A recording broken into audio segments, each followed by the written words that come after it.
Hello dear students, my name is Madhulika, Faculty of Chemistry at Resonance, Kota.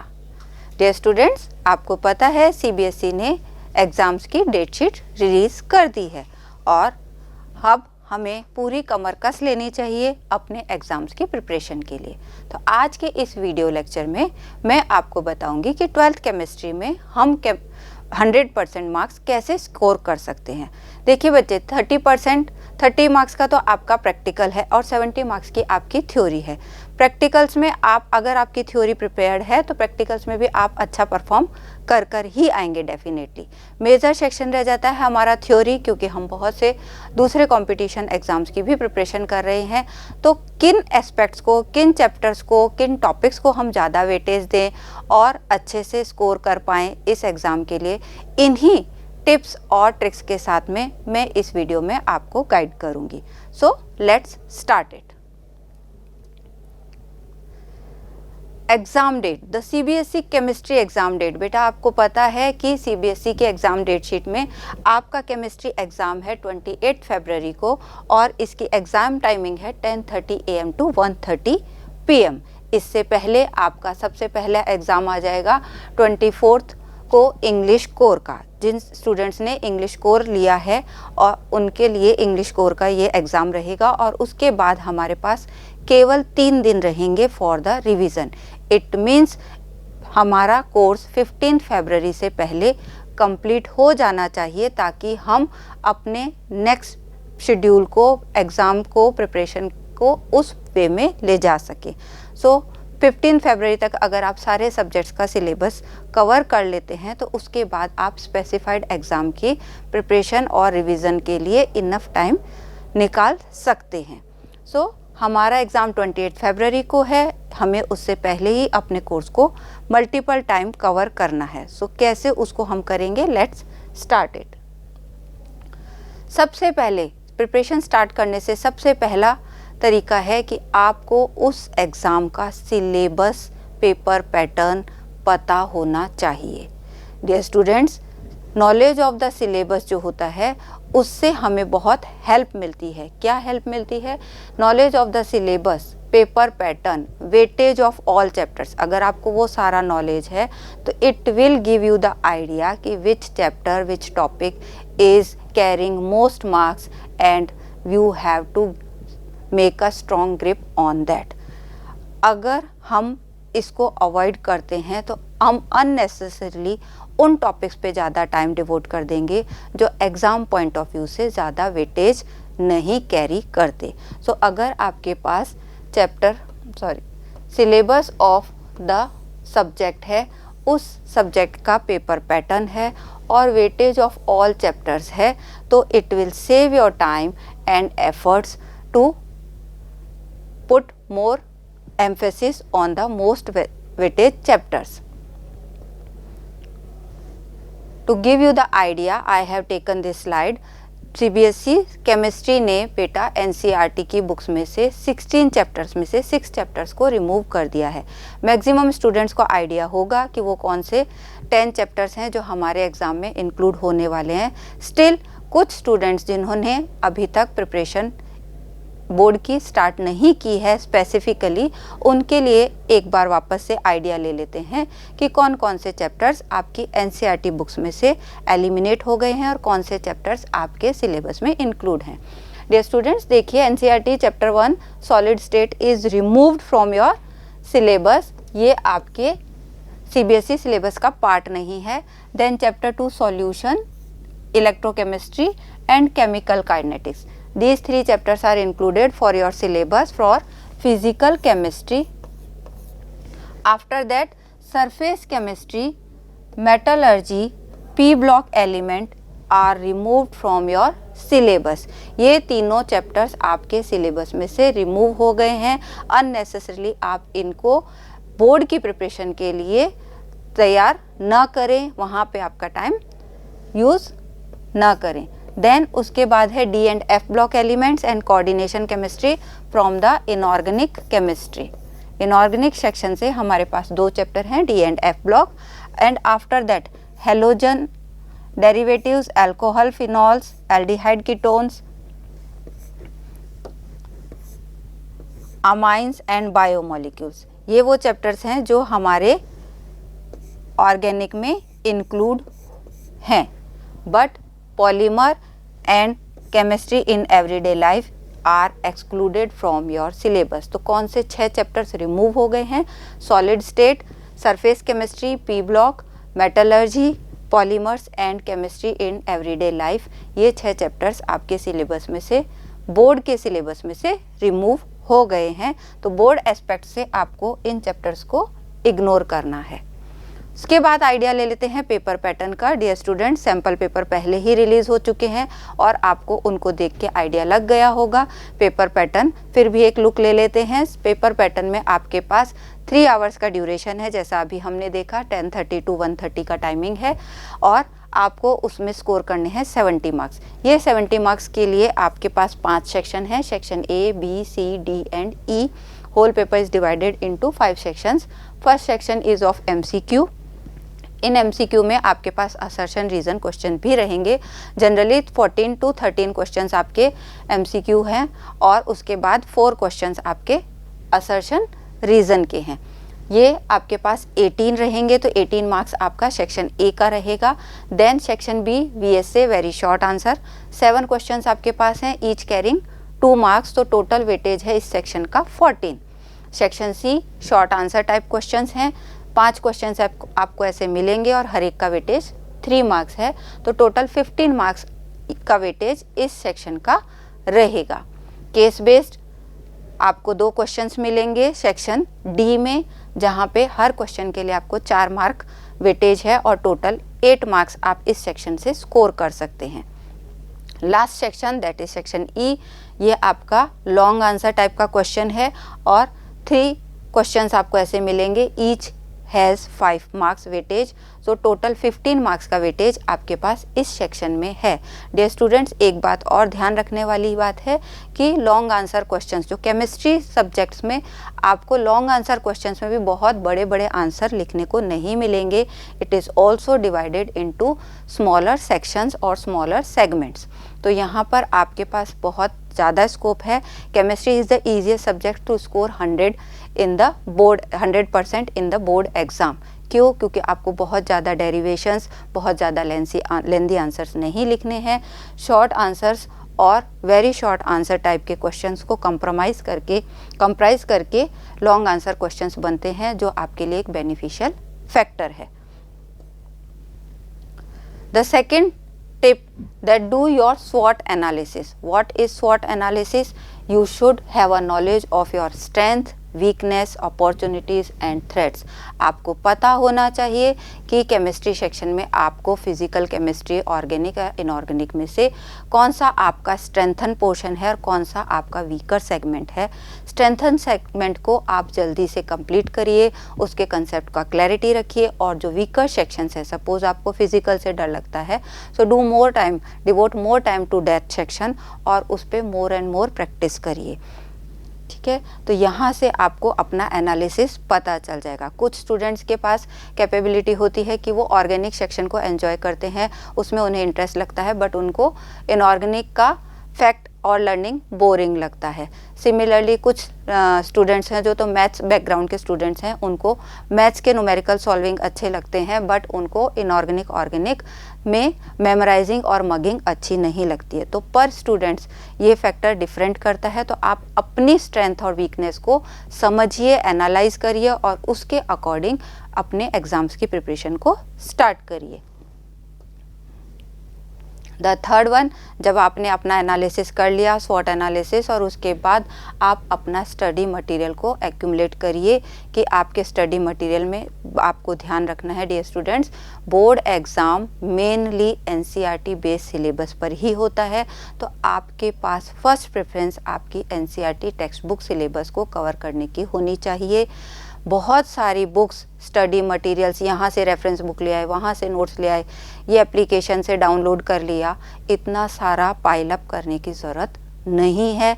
First preference आपके पास NCERT text book material और NCERT covering करने का जो reference आपके पास है, बस वही आप रखिए। More and more time NCERT syllabus को कवर करने की कोशिश आपको करनी है।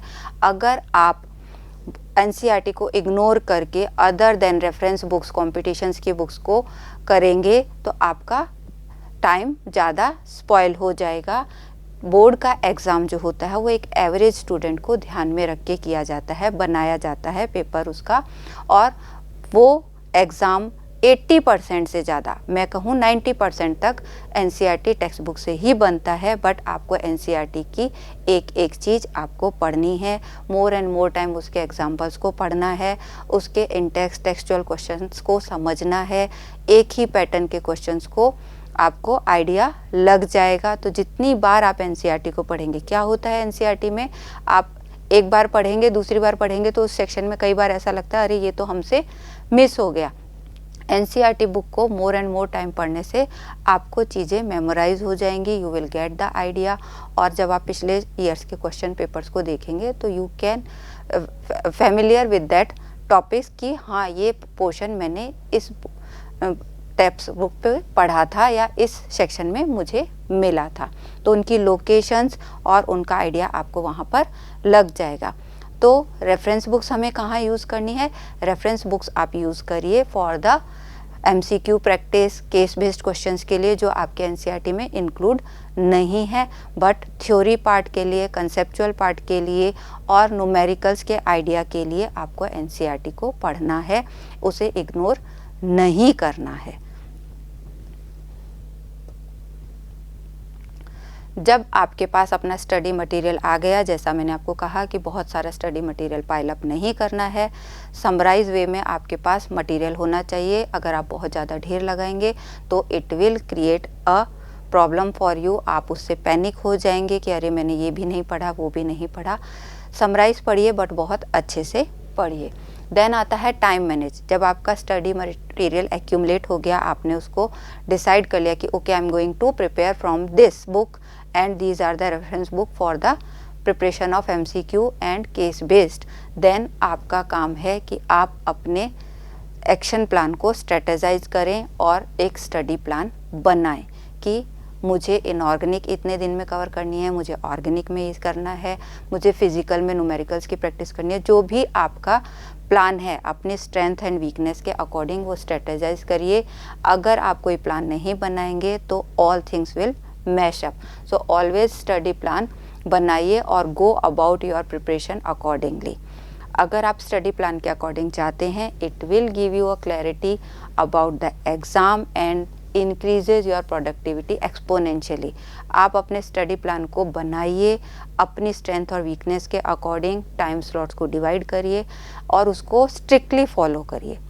जब आप उसको स्ट्रिक्टली फॉलो करेंगे, आपको धीरे धीरे रियलाइज़ होगा कि आपकी कंसेप्ट क्लैरिटी बढ़ गई है और आपका सब्जेक्ट पे कमांड एंड स्किल इंक्रीज हो रहा है।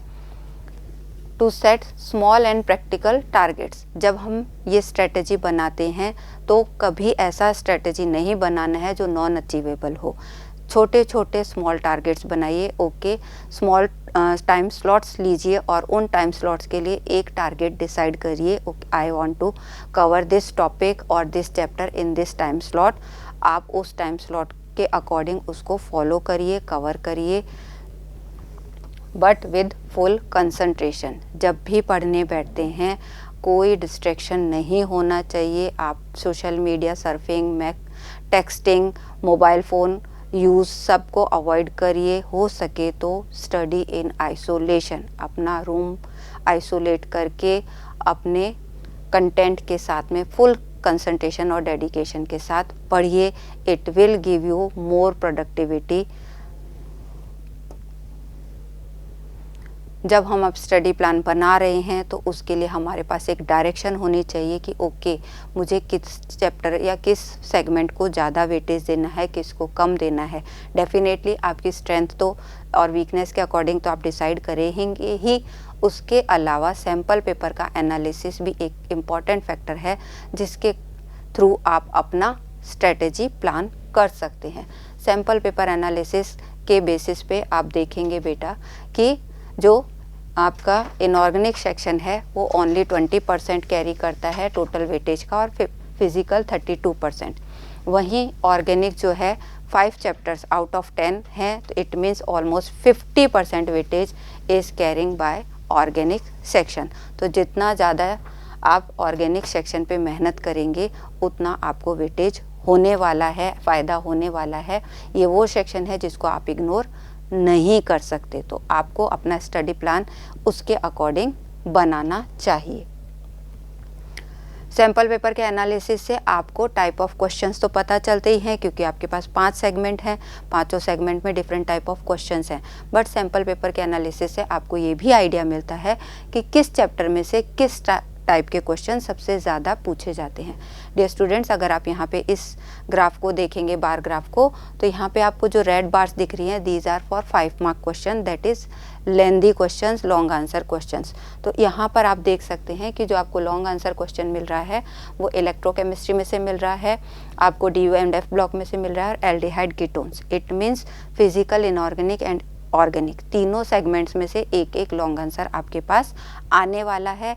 इलेक्ट्रोकेमिस्ट्री और एल्डिहाइड कीटोन में आपको यहाँ पर चॉइस भी मिली है, if you talk about the sample paper. साथ ही अगर आप ये ब्लू बार देखते हैं तो ये 1 मार्क क्वेश्चंस हैं। 1 मार्क क्वेश्चंस की बात करें तो आप देख सकते हैं कि केमिकल काइनेटिक्स, अल्कोहल, फिनॉल और अमाइंस में से सबसे ज़्यादा MCQ पूछे गए हैं, 3-3 MCQ वहाँ से पूछे गए हैं। तो ऑलमोस्ट 18 में से 50%, 3 चैप्टर में से ही आपके MCQ कवर हो गए। तो सैम्पल पेपर को एनालाइज कर सकते हैं आप। डिटेल के लिए हमारे प्रोवाइडेड लिंक में भी जा सकते हैं, जहाँ पे हमने डिटेल में सैम्पल पेपर का एनालिसिस किया है, to get the idea about your paper and the most important one and the topics to ignore. Inorganic, physical and organic, 3 difficult sections हैं, डिफरेंट सेक्शंस हैं for students in chemistry subject. सबसे पहले बात करते हैं physical chemistry की। As initial 3 chapters जो आपके हैं, सॉल्यूशन, इलेक्ट्रोकेमिस्ट्री और केमिकल काइनेटिक्स, फिजिकल केमिस्ट्री से लिए गए हैं। ये सेगमेंट आपके बोर्ड एग्ज़ाम का 23 मार्क्स वेटेज का पोर्शन है। क्या करना है आपको इस सेगमेंट में? डियर स्टूडेंट्स, यहाँ पे सबसे पहले, क्योंकि आपको पता है ये फिजिकल केमिस्ट्री का सेगमेंट है, यहाँ से मैथमेटिकल पोर्शन को कवर करना है, न्यूमेरिकल्स की मोर एंड मोर फ्रिक्वेंटली, जितनी ज़्यादा बार, मल्टीपल टाइम आपको न्यूमेरिकल्स को सॉल्व करना है, ताकि आप अपनी न्यूमेरिकल्स की स्पीड को बढ़ा सकें। न्यूमेरिकल सॉल्विंग से पहले आपको अपने सारे कंसेप्ट, थ्योरेटिकल कंसेप्ट्स को कवर करना है, फार्मूलाज को मेमोराइज करना है। अगर थ्योरेटिकल कंसेप्ट को क्लियर नहीं करेंगे तो न्यूमेरिकल्स के मल्टी स्टेप न्यूमेरिकल्स में आपको प्रॉब्लम आएगी। सो सबसे पहले learn and understand the theoretical portion. The first thing, derivations are not asked in chemistry. Chemistry में आपको डेरिवेशंस नहीं मिलते हैं। फॉर सेफर साइड आप केमिकल काइनेटिक्स में से 0 ऑर्डर और first order integrated rate equation का डेरिवेशन कर जा सकते हैं। हालांकि अभी तक एक बार भी नहीं पूछा गया है, but it can be asked. So 2 derivations आप प्रिपेयर करके जाइए, बाकी कोई डेरिवेशंस आपके पास नहीं है। Solve examples more and more, जितने आपके NCERT टेक्स्ट बुक के इन टेक्स्ट और टेक्सचुअल एक्सरसाइज के क्वेश्चंस हैं उनको करिए, और उनसे रिजेंबल करते हुए और क्वेश्चंस को भी सॉल्व आप कर सकते हैं। बहुत ज़्यादा डिफ़िकल्ट लेवल के क्वेश्चंस या न्यूमेरिकल्स पे आपको नहीं जाना है, क्योंकि इजी टू मॉडरेट लेवल के न्यूमेरिकल्स ही एग्ज़ाम में पूछे जाते हैं। कौन से क्वेश्चंस हो सकते हैं, कौन से टॉपिक हो सकते हैं for physical chemistry? Let's have a look.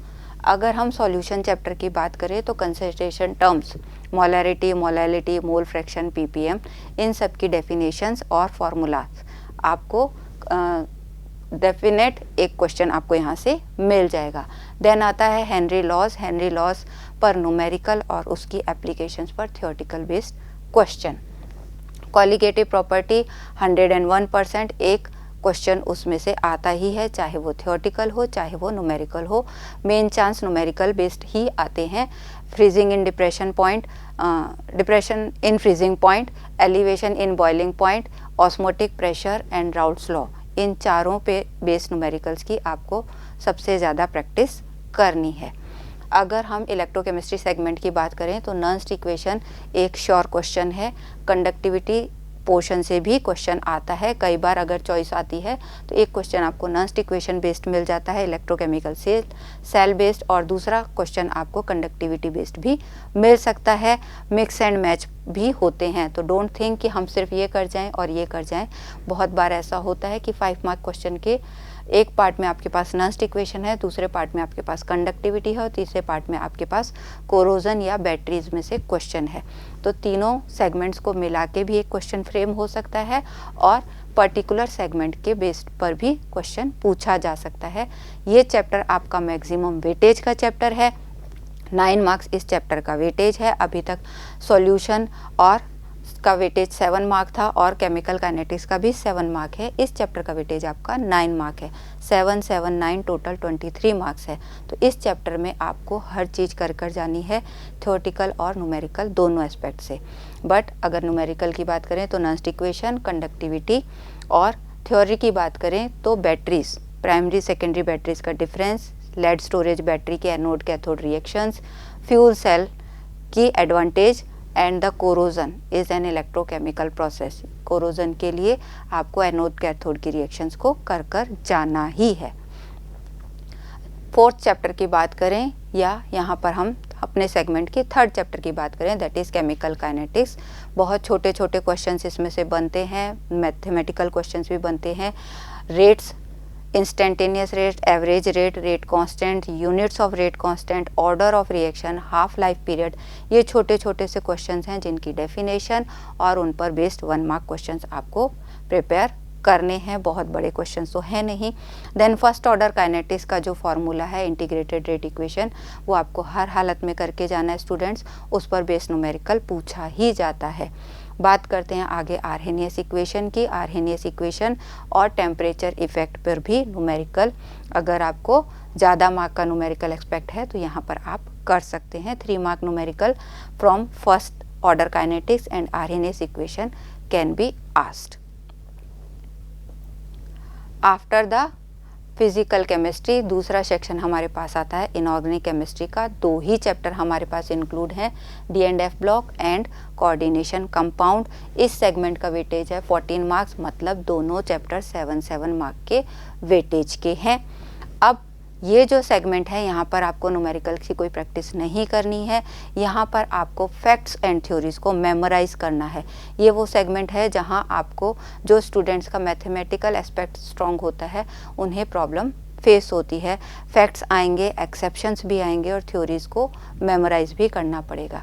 But ये सेगमेंट हमें कवर करना है तो मोर एंड मोर टाइम आप इन फैक्ट्स को देखिए और एक्सेप्शंस को रिकॉल करिए कि okay this is the exceptional part, and revising them time to avoid forgetting them, क्योंकि एक्सेप्शनल केस होते हैं, नॉर्मल ट्रैक से डिफरेंट होते हैं तो हम उन्हें भूल सकते हैं। तो जितना बार बार उनको आप रिवाइज करेंगे वो आपके लिए उतने ही स्ट्रॉन्ग होते जाएंगे। देन CFT की बात करें अगर हम कोऑर्डिनेशन कंपाउंड्स में, तो आपके पास ऑक्टाहेड्रल और टेट्राहेड्रल स्प्लिटिंग के डायग्राम भी इंक्लूड हैं और उन डायग्राम पे बेस्ड क्वेश्चन आते भी हैं। डायरेक्ट आपको डायग्राम 2 मार्क्स में मिल जाता है, तो उन डायग्राम्स की practice is necessary. Okay, important topic की बात करें अगर इन 2 चैप्टर्स की, तो D&F ब्लॉक में आपको सबसे पहले इलेक्ट्रॉनिक कॉन्फ़िगरेशंस एलिमेंट्स का याद करना है। कई जगह आपको सीरीज़ के एटॉमिक नंबर्स और एलिमेंट्स के एटॉमिक नंबर्स भी मग करने पड़ सकते हैं। एक्सेप्शनल इलेक्ट्रॉनिक कॉन्फ़िगरेशंस को आप स्पेशली याद रखिए। Properties of D block are the most important one, जहाँ पे हमें क्वेश्चंस मिलते हैं। D ब्लॉक एलिमेंट्स की प्रॉपर्टीज़, वो कैटालिटिक प्रॉपर्टी क्यों शो करते हैं, इंटरस्टिशियल कंपाउंड्स क्यों बनाते हैं, कलर क्यों शो करते हैं, मल्टीपल उनके मैग्नेटिक बिहेवियर पे, मैग्नेटिक मोमेंट की कैलकुलेशंस, इन सब पर बेस्ड आपको क्वेश्चंस मिलते ही हैं, चाहे वो रीजनिंग बेस्ड में हो चाहे वो डिस्क्राइब मोड में हो। तो properties of D block elements पर आपको एक नज़र ज़रूर मारनी है और हो सके तो 1 से 2 बार उनकी राइटिंग प्रैक्टिस करनी है, क्योंकि ये थियोरेटिकल सेगमेंट है। आपको वो कीवर्ड्स, प्रॉपर कीवर्ड्स अपने आंसर में यूज़ करने हैं।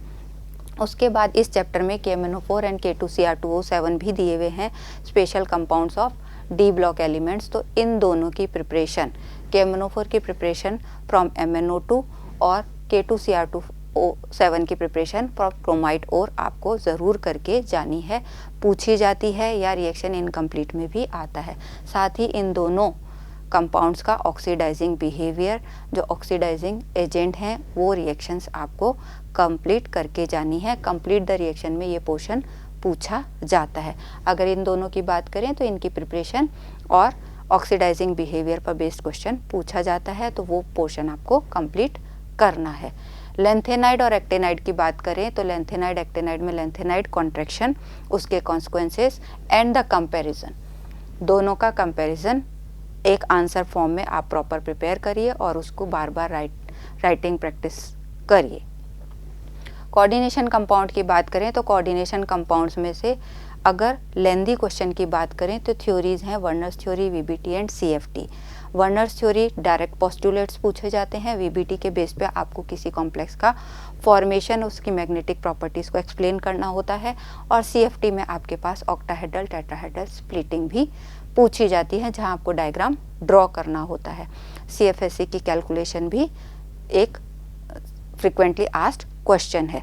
साथ ही साथ आपको इस चैप्टर में से IUPAC nomenclature of coordination compounds, double salt और कॉम्प्लेक्स के बीच का डिफरेंस, आइसोमेरिज्म पर भी क्वेश्चन प्रिपेयर करने हैं। 1 मार्क क्वेश्चंस इन पोर्शन में से पूछे जाते हैं। डबल सॉल्ट और कॉम्प्लेक्स के बीच में difference, IUPAC nomenclature of the given compound, और कंपाउंड अगर आपको दिया हुआ है, नाम दिया हुआ है, तो आपको उसका फॉर्मूला लिखना भी पूछा जा सकता है।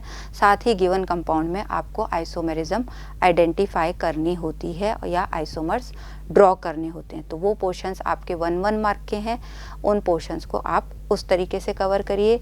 ये पोर्शन आपके डिटेल पोर्शन वाले टॉपिक्स हैं, उनको उस एस्पेक्ट से प्रिपेयर करिए। देन आता है ऑर्गेनिक केमिस्ट्री, 50% वेटेज का पोर्शन है। यहाँ पर ऑर्गेनिक केमिस्ट्री हमने बताया कि 33 मार्क्स का आपका ऑर्गेनिक केमिस्ट्री पोर्शन आएगा। चैप्टर्स हमारे पास 5 हैं, haloalkanes, alcohol phenols, aldehyde ketones, amines and biomolecules. पांचों ही चैप्टर में आपके पास बहुत सारी रिएक्शंस हैं।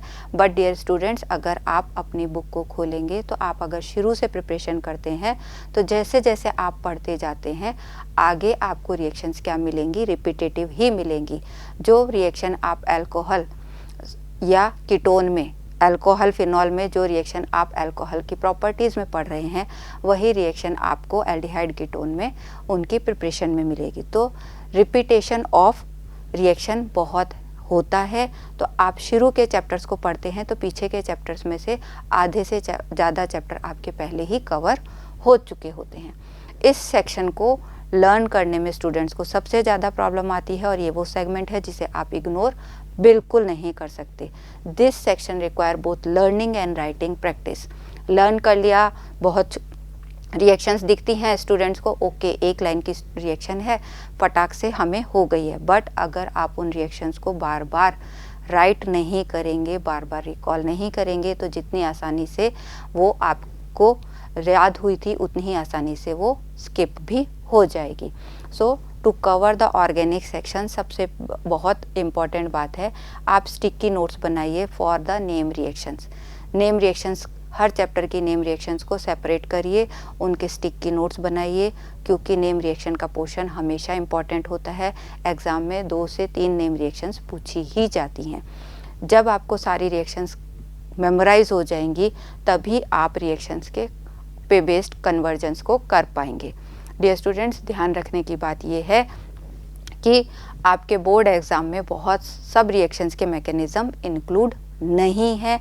आपके पास 3 ही मैकेनिज़्म है जहाँ पे आपको थोड़ा अलर्ट रहना है, that is nucleophilic substitution reactions mechanism, SN1 SN2, nucleophilic addition reaction mechanism and specially mentioned the hydrolysis of alcohol.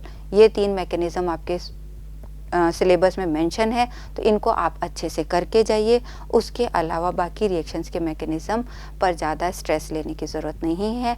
आप रिएक्शंस को याद करिए, क्योंकि इस सेगमेंट में क्वेश्चन किस तरीके का आता है, कंप्लीट द रिएक्शन या conversion, identify A, B and C, what happens when phenol is reacted with this.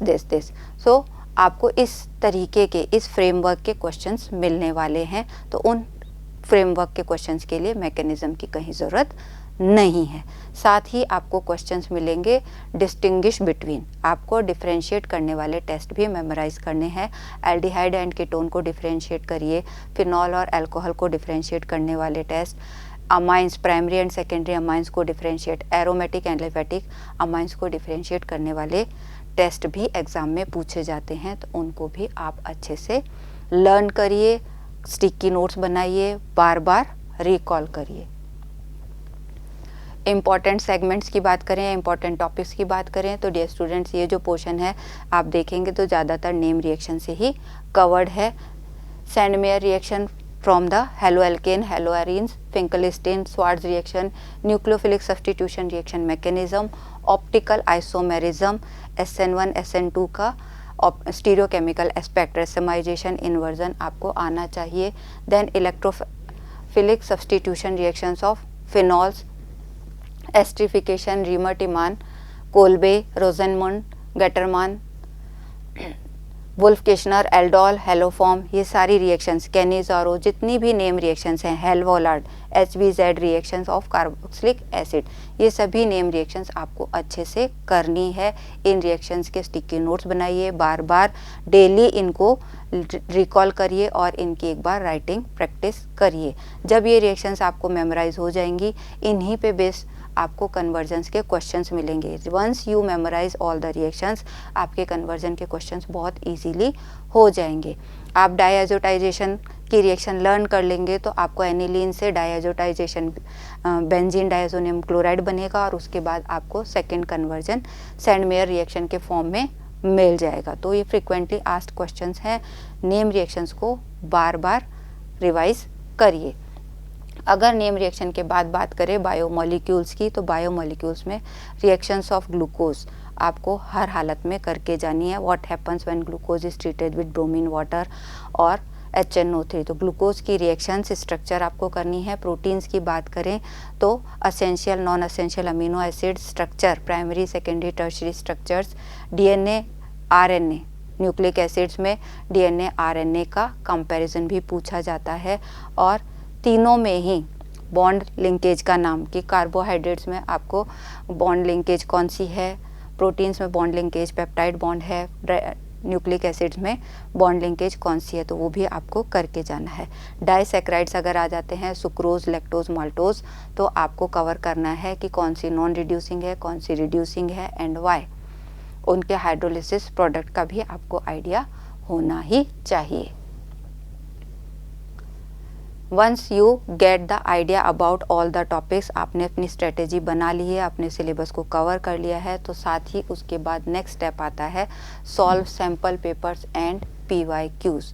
जितने ज़्यादा सैम्पल पेपर्स और PYQ आप सॉल्व करेंगे, it will give clarity about the syllabus and what are the expected questions, what are the frequently asked questions, which topics are totally ignored or not asked in the exam. So solving of the sample paper give you a better understanding of the subject and the types of questions expected. Difficulty level का भी आपको idea लगता है, किस moderate level के easy आते हैं, moderate आते हैं, तो डिफ़िकल्टी लेवल का भी आपको आइडिया लगता है from the sample paper solving and PYQs। At least 5 question papers आपको सॉल्व करने ही हैं बिफोर योर बोर्ड एग्ज़ाम्स, तो आपको आइडिया लगेगा, you can introspect your self कि कितना हमने याद किया, कितने हमें याद रहा और कितना हम पेपर पर लिख पाए। How you will remember, retain and write. आता तो बहुत कुछ था बट टाइम मैनेजमेंट बिगड़ गया। सॉल्व करते हैं जब भी पेपर को सामने वॉच रखिए, एक टाइम, जिस टाइम स्टार्ट कर रहे हैं उस टाइम के अकॉर्डिंग ही उसको सॉल्व करिए। 3 आवर्स का पेपर है तो 2 आवर्स एंड 45 मिनट्स का टारगेट रखिए कि मुझे इस टारगेट में ये पेपर कंप्लीट करना है। 15 minutes I will keep for the revise और overlook the answer sheet again. Revise, revise and revise. Multiple time revision always help in improving retention and increasing the memory span. जितना ज़्यादा आप revision करते हैं उतना ज़्यादा वो चीज़ें आपको याद होती हैं, आपके सबकॉन्शियस माइंड में उतनी वो स्टोर होती हैं, तो मेमोरी स्पेन आपका बढ़ता है। Revision is not only support to do at the when exams are at the next door. यूँ नहीं है कि कल हमारा एग्ज़ाम है, परसों हमारा एग्ज़ाम है और आज हम रिवीजन करने बैठे हैं या 2 दिन पहले रिवीजन करने बैठे हैं, उससे पहले तक हमने कोई रिवीजन नहीं किया है। आपको अपने पढ़े हुए टॉपिक को वीकली बेसिस पे रिवाइज करना है। आपने पूरे वीक का जो स्ट्रेटजी प्लान बनाया है वो प्लान इस तरीके से बनाइए कि 5 दिन या 6 दिन आप पढ़ रहे हैं और लास्ट के 2 दिन, 1 दिन आप अपने पढ़े हुए को रिकॉल करने में, रिवाइज करने में लगा रहे हैं। उसको रिवाइज आप कर सकते हैं by solving papers, sample papers, PYQ, by the memorizing the things. तो हर हफ्ते आपको वीकली बेसिस पे आपको चीज़ों को रिवाइज करना है। ऐसा नहीं है कि हम पहले पूरा कोर्स पढ़ेंगे और उसके बाद रिवीजन का एक शेड्यूल बनाएंगे। वीक में जितना पढ़ा है उसको संडे या 1 दिन रिवाइज करिए, फिर नेक्स्ट वीक के शेड्यूल को पढ़िए उसको और पिछले वीक को रिकॉल करिए। Take mock trials. जब आपने अपने PYQs भी सॉल्व कर लिए, आपको आइडिया लग गया okay I have done the all syllabus, covered the syllabus, revision भी हो गया है, तो उसके बाद आपके पास है कि आप मॉक ट्रायल्स ज़रूर लें। Practice makes a man perfect. जितना ज़्यादा आप मॉक ट्रायल्स को फेस करेंगे उतनी ही ज़्यादा आपको अपने एवेल्यूएशन का आइडिया लगेगा। Always mock test series give the idea for your evaluation कि how well you are remembering, retaining and writing. कितना आप याद करते हैं, कितना उसको रिप्रेजेंट कर पाते हैं। It always helps you realize the loopholes in your preparation.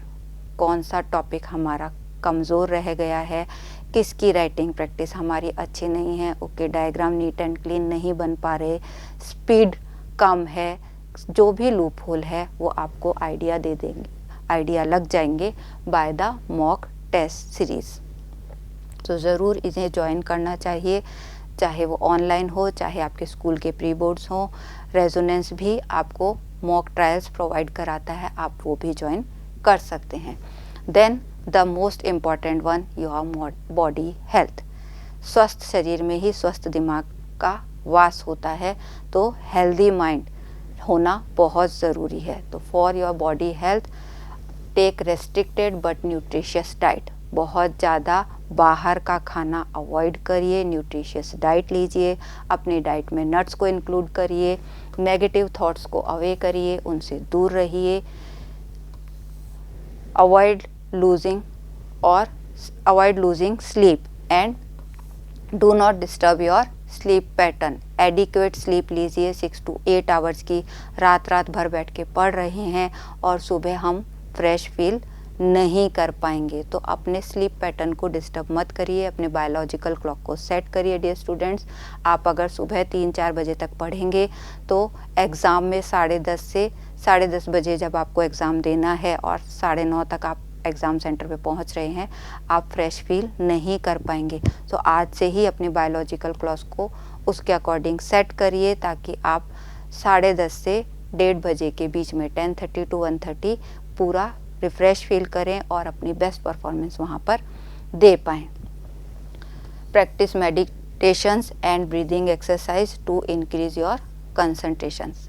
जब आप स्ट्रेस फील करते हैं या टायर्ड फील करते हैं आफ्टर द एग्ज़ाम, तो आप मेडिटेशन एंड ब्रीदिंग एक्सरसाइज भी कर सकते हैं टू इम्प्रूव योर कंसंट्रेशंस। ये सब जो एस्पेक्ट्स हैं, healthy food, diet, nutritious diet, adequate sleep, ये बहुत इम्पॉर्टेंट फैक्टर हैं।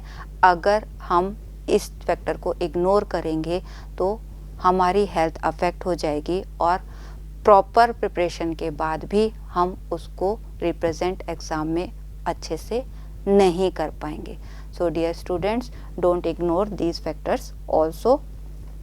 Always think like a proton and stay positive. Proton आपको पता है किसी भी एटम का सेंटर है फॉर पॉजिटिविटी, तो आपको भी अपने अंदर वो पॉजिटिविटी बना के रखनी है। हमेशा अपनी प्रिपरेशन में फेथ रखना है। Have faith in your preparation and do your best. I hope ये वीडियो आपको हेल्पफुल रहेगा and you are going to ace your exams with very good numbers and with flying marks. Thank you everyone. Keep studying.